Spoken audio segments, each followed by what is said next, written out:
చాలా రోజుల తర్వాత అమ్మ వాళ్ళ ఇంటికి వెళ్తున్నాను. సంక్రాంతి వచ్చిన తర్వాత ఇప్పటివరకు అసలు అమ్మ వాళ్ళ ఇంటికి వెళ్ళలేదు. మొన్న మధ్యలో వదిన వాళ్ళ ఇంటికి వెళ్ళి ఒక 1 వీక్ ఉండొచ్చాను కదా. మళ్ళీ వదిన వాళ్ళ ఊర్లో తిరునాళ్ళు అవుతుందంట. మళ్ళీ వెళ్తే 1 వీక్ ఉండాల్సి వస్తుంది.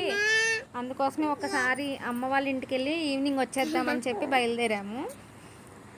ఆయన దింపుతానన్నారు కానీ ఇంకెందుకులే బస్కి వెళ్ళిపోతాము, ఇక్కడే దగ్గరే కదా అని చెప్పేసి వచ్చాము. బస్ టైమింగ్స్ కొంచెం టైం పడుతుంది, 10:30 అని చెప్పారు.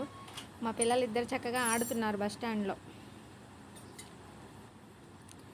అమ్మ వాళ్ళు ఇల్లు స్టార్ట్ చేసిన స్టార్టింగ్లో 2 డేస్ ఏమో ఉన్నాను అక్కడ.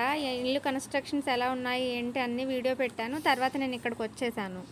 ఇంకా వీడియోస్ కూడా నేనేం తీయలేదు ఆ ఇంటికి సంబంధించింది. అసలు ఆ ఇల్లు ఎలా ఉందో ఏంటో, పని ఎక్కడి వరకు వచ్చింది అన్నీ ఒకసారి చూసినట్లు ఉంటుంది. ఒకసారి వెళ్దామని చెప్పేసి బయలుదేరాము. బస్సు వచ్చింది, బస్సు ఎక్కాము ఇప్పుడే.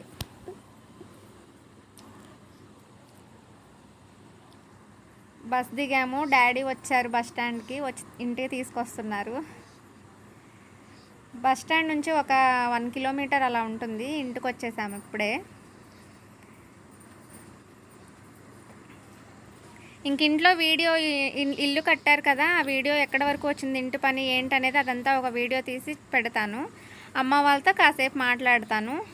పిల్లోళ్ళతోటి అమ్మ వాళ్ళు టైం స్పెండ్ చేసిన తర్వాత వీడియో తీసి నెక్స్ట్ వీడియో ఇంటిది పెడతాను. Okay friends, thank you for watching.